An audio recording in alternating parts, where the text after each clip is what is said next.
Hello friends, welcome back to my channel Earth Mom Dehradun. मैं हूं ज्योति और वेलकम है आप सभी का मेरे चैनल में।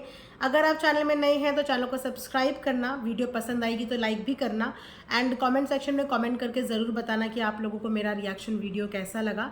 जैसे कि मैंने अपनी पहले वाली वीडियो में बोला था कि मैं एक वीडियो बनाऊँगी जहाँ पे आप सब लोगों के उन सवालों के जवाब दूंगी, क्योंकि मैं काफ़ी दिन से देख रही हूँ कि कंटिन्यूएशन में कुछ लोगों के लगातार मुझे कमेंट्स आ रहे हैं। और सबसे पहले मैं आप लोगों को एक बात क्लियर कर देती हूँ, क्योंकि कुछ लोगों का बोलना ये भी है कि सपना के लिए कुछ ऐसे कमेंट्स अगर आ रहे हैं तो मैं डिलीट कर रही हूँ। तो सबसे पहले मैं आपको बता दूँ कि ये एक रिएक्शन चैनल है और रिएक्शन चैनल पे जब हम रिएक्शन देते हैं तो पब्लिक ओपिनियन हमारे लिए मैटर करते हैं, पब्लिक रिव्यूज़ हमारे लिए मैटर करते हैं। और रिव्यू रिएक्शन चैनल का मतलब यही होता है कि हर तरीके के पब्लिक रिव्यूज़ को आप कमेंट सेक्शन में दे सकते हो।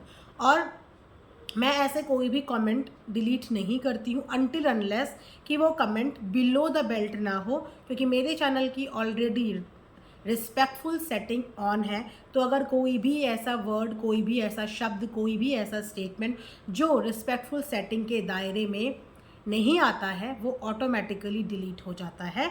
तो आप लोग अपना पॉइंट ऑफ व्यू बिल्कुल रख सकते हैं, लेकिन एक लिमिट में। तो इसी के साथ मैं सबसे पहले आज शुरू करूंगी सपना की कुछ गलतियां, जो कि बहुत बड़ी बड़ी गलतियां हैं और वो गलतियां मुझे हर वीडियो में बताई जाती है। हर वीडियो के कमेंट सेक्शन में उस गलती का बखान किया जाता है। सो मैंने सोचा कि आज मैं उसी गलती से वीडियो की शुरुआत करूंगी। अब मुझे ऐसा लगता है कि चाहे सपना के साथ कितना बड़े से बड़ा हादसा हो जाए या उसके साथ कुछ भी गलत हो जाए, लेकिन उस चीज़ पे गौर ना करते हुए सीधा घूम फिर के उसी दिन उसी इंसिडेंट और उसी पुरानी बातों पे आ जाएंगे। तो सोचा कि सबसे पहले आज मैं उसी सवाल का जवाब दे देती हूँ। सबसे पहले मैं ये कमेंट आपके सामने पढ़ूंगी और उसके बाद जो मैंने अभी आपसे बोला है उस सवाल का जवाब देते हैं। तो ये जो सरोज जी हैं, ये भी काफ़ी सारे कमेंट करती हैं कमेंट सेक्शन में, और इनके सारे कमेंट मेरे कमेंट सेक्शन में अवेलेबल भी हैं। ये भी जानती हैं कि इनका कोई भी ऐसा कमेंट मैंने डिलीट नहीं करा है, क्योंकि इनका भी एक पब्लिक ओपिनियन है। तो उसी चीज़ को मैं पढ़ती हूँ। ये मुझे लिखती हैं कि आप जो देवी मान के बैठी हो, एक बात का जवाब दो। कभी आपके पति ने आप पर हाथ उठाया तो क्या आप भी कॉल रिकॉर्ड करके रिकॉर्डिंग डालती? लड़ाई झगड़े सबके घर में होते हैं। मैंने इनको इस कमेंट का जवाब भी यही दिया है कि मैं आपके इस सवाल को अपनी नेक्स्ट वीडियो में डिस्कस ज़रूर करूँगी। सबसे पहली बात कि मैं यहाँ पे किसी को भी देवी बना के नहीं बैठी हूँ। यहाँ पे कोई भी देवी नहीं है, ना ही मैंने बोला कि सपना देवी है। सपना भी आपकी हमारी तरह एक इंसान है, एक इंसान जिससे गलतियाँ भी हो सकती हैं, एक इंसान जिसके इमोशंस भी हैं, एक इंसान जिसको दर्द भी होता है, एक इंसान जिसको गुस्सा भी आता है। वो हमारी तरह ही इंसान है। मैंने उसको देवी नहीं बनाया है और ना ही मैं किसी भी इंसान को देवी बना रही हूँ यहाँ पे। लेकिन हाँ, एक औरत होने के नाते एक औरत का दर्द महसूस करने की कोशिश कर रही हूँ। सिर्फ उसकी मनोदशा जानने की, फील करने की, समझने की सिर्फ कोशिश कर रही हूँ। एंड आई एम श्योर कि अगर आप भी 1% कोशिश करोगे ना तो आपको भी समझ में आएगा। फिलहाल यहाँ पे इन्होंने बोला है कि आपके पति आपके साथ भी मार पिटाई करते, आपके ऊपर हाथ उठाते, तो क्या आप भी उस चीज़ की वीडियो बनाती या उस चीज़ की भी रिकॉर्डिंग करती, सोशल मीडिया पे डालती? लड़ाई झगड़े सबके घरों में होते हैं। मैं इस बात से बिल्कुल सहमत हूँ कि लड़ाई झगड़े हर घर में होते हैं, ठीक है, लेकिन हर लड़ाई झगड़े का एक लेवल होता है। हर लड़ाई झगड़े को बर्दाश्त करने की एक क्षमता होती है। अगर आप यहाँ पे घरेलू हिंसा को बर्दाश्त करने के लिए बोल रहे हैं या घरेलू हिंसा को सपोर्ट करते हुए बोल रहे हैं, तो फिर मुझे लगता है कि हर 100 में से 10 घरों में ना आपको लड़कियों की लाशें मिलेंगी, अगर आप इस तरीके की घरेलू हिंसा को सपोर्ट कर रहे हो। ये सपोर्ट करने वाली चीज़ नहीं है। अब रही बात कि अगर पति मारे तो क्या उस चीज़ को रिकॉर्ड करना चाहिए? सबसे पहले मैं आपको बता दूं कि कोई भी इंसान ना रिकॉर्डिंग जैसा थॉट अपने दिमाग में पहली, दूसरी या तीसरी बारी में नहीं लाता है। हर कोई इंसान अपने रिलेशनशिप को ना चांस देता है। चलो एक बारी हो गया, चलो दूसरी बारी हो गया, चलो तीसरी बारी हो गया। कोई भी औरत जब किसी की घर गृहस्थी का हिस्सा बनती है तो बहुत सपने लेके आती है। वो ये लेके नहीं आती कि इसमें उसके साथ क्या होने वाला है, इस घर में उसके साथ क्या होने वाला है। पहली, दूसरी, तीसरी, चौथी, जहाँ तक लिमिट होती है एक इंसान की, वो इंसान वहाँ तक बर्दाश्त करता है। लेकिन ये चीज़ें जैसे रिकॉर्डिंग करना, अपने ऊपर हाथ उठाने का जवाब देना, ये इंसान तब करता है जब चीज़ें हद से पार हो जाती हैं। हर इंसान अपने बच बचाव में अपने लिए कुछ ना कुछ करता है, और सपना ने ऐसा पहली लड़की नहीं है वो जो उसने ऐसा किया होगा। जिन लोगों के साथ घरों में ये चीज़ें होती हैं ना, वो लड़कियां ऐसा करती हैं।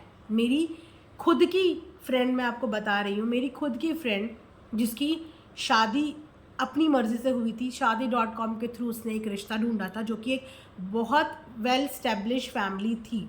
वो लड़की भी बहुत वेल स्टैब्लिश थी।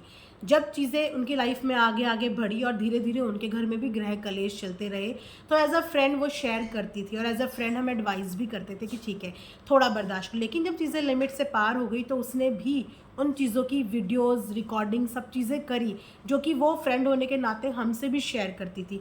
इस उम्मीद में नहीं कि मैं इनका कुछ नुकसान कर लूँ, इस उम्मीद में कि जब चीज़ें हद से पार हो जाती हैं ना, और ऐसा लगता है कि इस चीज़ में पूरा का पूरा फैमिली इन्वॉल्व है, और कल की डेट में ये फैमिली कुछ भी करके मेरा नुकसान कर सकते हैं, मेरे साथ कुछ नुकसान हो सकता है। सपना की ऑडियो में साफ साफ ये देखने और सुनने को मिला था कि जिस वक्त पे सपना पिट रही थी, उसको बचाने वाला वहाँ पे कोई भी इंसान नहीं आया। वो सबको मदद के लिए आवाज़ें लगा रही थी, लेकिन कोई भी इंसान उसकी मदद के लिए वहाँ पे नहीं आया। वो उस समय पे प्रेग्नेंट थी। प्रेगनेंसी जर्नी में किसी औरत को कोई आदमी मार रहा है, तो सोचिए कि नॉर्मल डेज़ में उसने कितना मारा होगा। और अगर इतना मार खाने के बाद कोई इंसान अपने लिए रिकॉर्डिंग कर रहा है, तो वो रिकॉर्डिंग गलत नहीं होती है। बहुत हाई स्टेज में जाके इंसान ये चीज़ें करता है। और अगर आपके पति या आपकी बहन के साथ भी ऐसा हो, तो आप भी अपनी बहन को ये रिकॉर्डिंग करने की सलाह ज़रूर दें, क्योंकि आगे चल के ये चीज़ें काम ही आती हैं, है ना। और हाथ उठाना नॉट एट ऑल एक्सेप्टेबल, हाथ उठाना एक्सेप्टेबल है ही नहीं। तो सपना ने उस समय पे जो चीज़ें करी, वो उसका प्लान का हिस्सा नहीं था कि उसने पहली दूसरी बारी में करा हो। जिस कदर वो लड़की पिट रही थी, वो तभी ऐसी स्थिति होती है जब सामने वाले का हाथ खुला हुआ हो। क्योंकि जब कोई पहली बार मारता है तो एक आधा थप्पड़ मारता है, यहाँ से चीज़ों की शुरुआत होती है। और जो उसकी पिटाई हो रही थी, वो एक ऐसी पिटाई हो रही थी जो कई बार होने के बाद इंसान का हाथ, मुंह, ज़ुबान सब कुछ खुलती है। तो किसी भी तरीके की मार पिटाई को सपोर्ट नहीं करना चाहिए। उस समय पे उसने जो किया वो सही किया। अब अगर हम यहाँ पे बात करें कि सपना ने वो रिकॉर्डिंग क्यों डाली, तो ये आप लोगों को नहीं पता कि सपना ने वो रिकॉर्डिंग क्यों डाली। अगर सपना को वाकई में वो रिकॉर्डिंग डालनी होती, या उस परिवार को डिफेम करना होता, या उस परिवार को परेशान करना होता, या बर्बाद करना होता, तो शायद ये सपना बहुत पहले कर लेती, बहुत पहले। सपना उस घर से जाने का डिसीज़न ले चुकी थी, लेकिन उसको उस घर से रोकने वाला कोई नहीं था।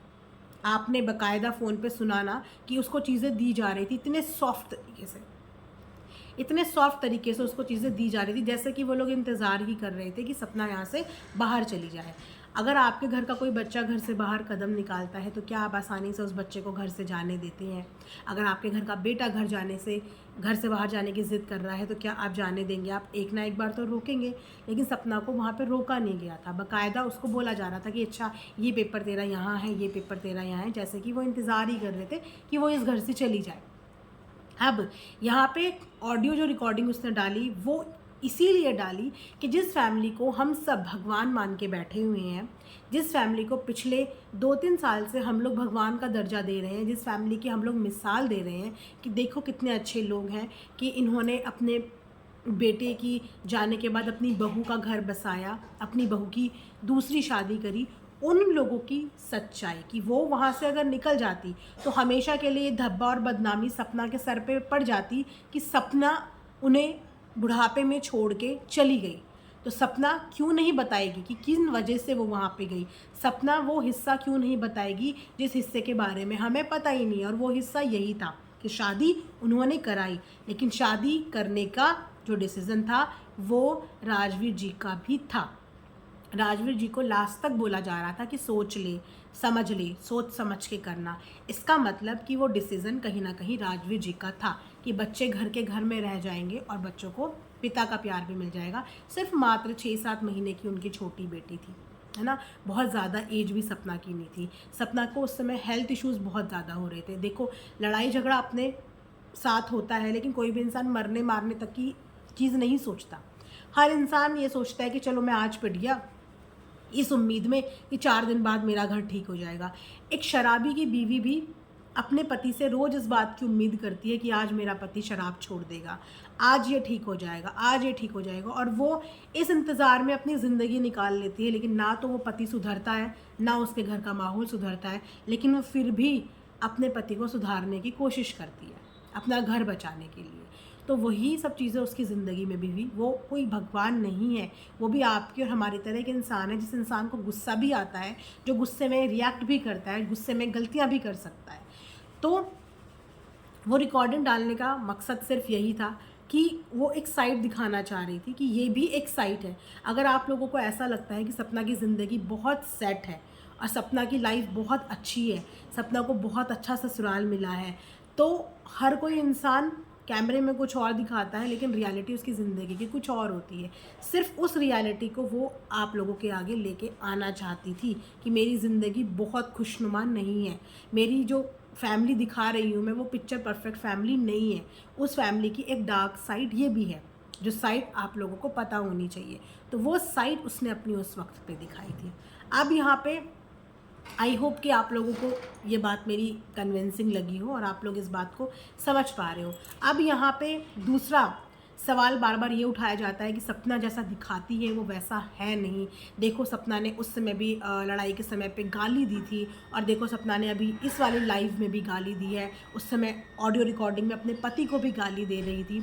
सो एक पति ने इतना मारा, इतना पीटा, एक पति पत्नी के घर वालों को गालियां दे रहा है, एक पति अपनी पत्नी को गालियां दे रहा है, लेकिन अपने डिफेंस में अपना हंसते हुए, अपना रोते हुए, अपना क्रोध आते हुए एक औरत ने गाली दे दी, तो वो उस औरत पे धब्बा हो गया। इस औरत ने गाली दे दी तो दे कैसे दी? भले ही उस गाली के पीछे वो पिट रही थी, अपने घर वालों के लिए गाली खा रही थी, अपने लिए गाली खा रही थी, पेट में जो छोटा बच्चा पल रहा है उसकी ज़िंदगी दांव पे लगी हुई थी। उसके बाद भी वो सब चीज़ें इग्नोर करके सिर्फ मुद्दा कुछ लोगों ने इस बात का बना दिया कि उस ऑडियो में सपना भी गाली दे रही थी। मुझे ये बताइए कि किसको गाली देनी नहीं आती? आज की डेट में 8-10 साल के बच्चे को भी गालियाँ पता है कि ये गाली होती है। और जब हम इंसान बहुत ज़्यादा गुस्से में हो जाते हैं तो हमारे मुँह से गाली निकलती है, वो गाली निकलती है। जिन्हें इंग्लिश आती है वो लोग इंग्लिश में अब्यूज़ करते हैं, जिन्हें हिंदी आती है वो हिंदी में करते हैं, लेकिन गुस्से में आउट ऑफ एंगर चीज़ें निकलती हैं। तो जिन चीज़ों में आप मर्दों को सपोर्ट कर रहे हो, अगर वो चीज़ें किसी औरत के मुंह से निकल जाएं तो वो औरत की ज़िंदगी की सबसे बड़ी गलती हो जाती है। अब यहाँ पे 4-5 दिन पहले की लाइफ की बात करती हूँ, जब सेम चीज़ें उनकी फ्रेंड के पति के साथ हुई। उनके पति ने जो गालियाँ सपना को दी होंगी, जो एब्यूज़ उसको किया होगा, मेंटल एब्यूज़, वर्बल एब्यूज़, वो सारी चीज़ें ओके थी। लेकिन सपना ने सिर्फ एक गाली का प्रयोग करते हुए ये बताया कि अभी तो मैंने सिर्फ एक गाली बताई है, लेकिन वो गाली मुद्दा बन गई कि सपना ने ये गाली का वर्ड कैसे यूज़ कर लिया। लेकिन उसके बदले में सपना जो गालियाँ खा रही थी, वो गालियों का कोई भी कुछ नहीं था, वो गालियाँ बिल्कुल सही थी। लेकिन अपने आउट ऑफ एंगर में, क्रोध में उस औरत ने कुछ बोल दिया तो वो बन गई कि वाओ, सपना की तो एक और साइड है। हर एक इंसान का एक और साइड होता है, हर एक इंसान का एक और साइड होता है, और हर एक औरत का एक और साइड होता है। वो होता है माँ काली का, जो कि तब निकल के आता है जब वो बहुत ज़्यादा परेशान हो जाती है, तो माँ काली का साइड निकल के आता है ना। तो कोई भी इंसान जो इंसान है वो गुस्से में ऐसी चीज़ें बोलेगा। आप गुस्से में भी उससे तमीज़ एक्सपेक्ट नहीं कर सकते, है ना। तो इतना ज़्यादा जज किसी को नहीं करना चाहिए। उसके बाद एक और सवाल, आज आप ही लोगों के मैं कुछ सवाल ले रही हूँ, क्योंकि मैं पर्टिकुलर हर बात का रिप्लाई कमेंट सेक्शन में नहीं कर सकती, और रिपीटेटिव मोड पे ये बातें मुझसे पूछी जाती हैं। तो मैंने यही सोचा था कि मैं आज उन्हीं चीज़ों का जवाब दूंगी अपनी वीडियो में। उसके बाद एक और चीज़ आ रही है जिसमें ये कि सपना के अंशु से प्रॉब्लम हो गई, ससुराल से हो गई, दोस्त से हो गई, अब बारी है लखनीत फैमिली की। बहुत जल्दी होगा कि लखनीत फैमिली के साथ भी उसका ऐसा लड़ाई झगड़ा हो जाएगा। सबसे पहली बात कि किसी भी चीज़ की भविष्यवाणी आप कैसे कर रहे हो। किसी भी चीज़ की भविष्यवाणी, मैं ये नहीं बोलती कि हर रिश्ते 100% सही होते हैं या हर रिश्ता लॉन्ग लास्टिंग होता है।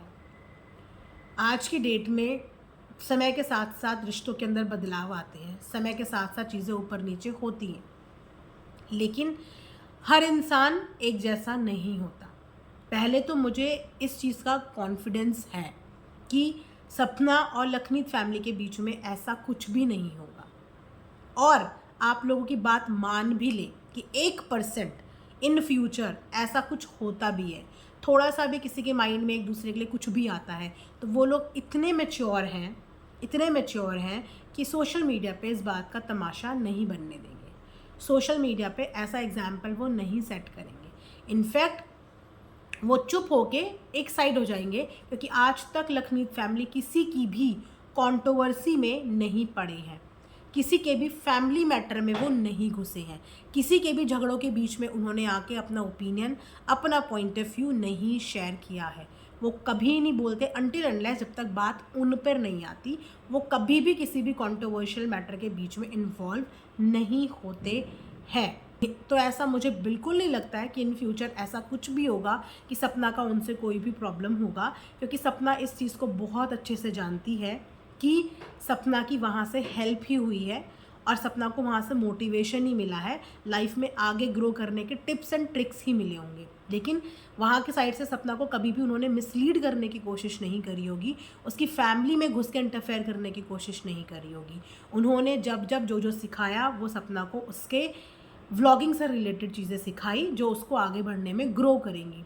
ऐसी कोई भी फैमिली इश्यूज़ में उन्होंने अपना इंटरफेरेंस कभी ना दिखाया है, ना ही वो कभी इस चीज़ में अपना इंटरफेरेंस दिखाएंगे। यहाँ पे चीज़ें सॉर्टेड है। तो मैंने सोचा थोड़े बहुत ये पॉइंट्स थे, ये मैंने क्लियर कर दिया। अगर और भी आपके दिल और दिमाग में कोई ऐसे सवाल हैं जो आप चाहते हैं कि मैं जवाब दूं, तो आप लोग मुझे कमेंट सेक्शन में एक अच्छे दायरे के अंदर रह के कमेंट करना। मैं नेक्स्ट वीडियो में आपके उन सारे कमेंट्स के जवाब दूंगी, उन सारी बातों के, क्योंकि एक एक पर्टिकुलर इंसान को रिप्लाई करना पॉसिबल नहीं होता। तो अगर कोई ऐसा सवाल है तो आप मुझे कॉमेंट में कर लेना, नेक्स्ट वीडियो में हम उसको कवर अप करेंगे।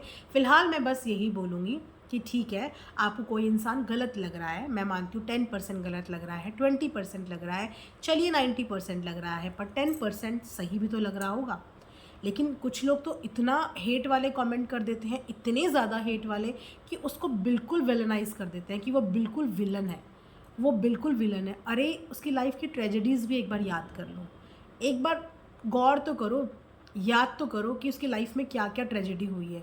इतनी कम उम्र में एक के बाद एक ट्रेजेडीज़ जो उसकी लाइफ में हुई है, आप ऐसे बंदे से कैसे पेशेंस एक्सपेक्ट कर सकते हो?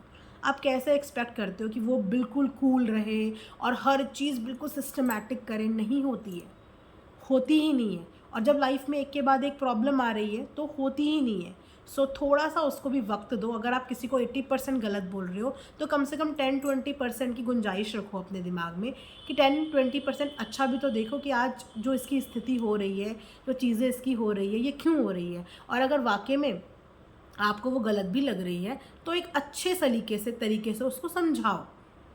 आपके बच्चे भी अगर गलतियां करते हैं तो हम उन्हें भी तरीके और सलीके से समझाते हैं, और समझाने का भी एक वक्त आता है जिस वक्त पे समझाया जाता है। अगर आपको वो गलत भी लग रही है तो आप बड़े होने के नाते उसको समझाओ, एक अच्छे सरल शब्दों में समझाओ।